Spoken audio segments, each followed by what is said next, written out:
26-এর নির্বাচন, সেই নির্বাচনে নিশ্চয়ই দিনহাটাতে বিজেপির প্রার্থী থাকবেন।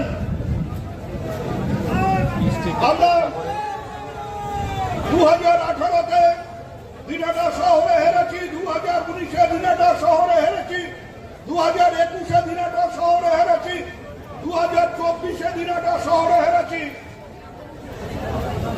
একটা বিজেপি নেতাকে দেখিয়ে দিয়ে বলবেন যে এই লোকটা প্রার্থী হোক, কারণ এই লোকটা গত 5 বছর ধরে বিজেপি দলের হয়ে দিনহাটার মানুষের পাশে দাঁড়িয়েছেন, দিনহাটার মানুষের খোঁজ খবর করেছেন।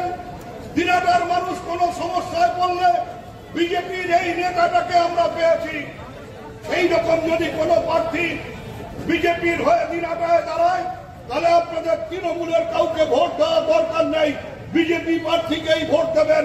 আমি আপনাদের বলছি, যদি বিজেপির কাউকে এমন খুঁজে পাওয়া যায় যে আপনাদের পাশে থেকে দাঁড়িয়ে আপনাদের জন্য লড়াই করেছে, সেই লোকটাকে আপনারা ভোট দেবেন। আমাদের তাতে কোনো সমস্যা নেই, আমাদের কোনো অসুবিধা নেই, আমাদের আপত্তিও নেই।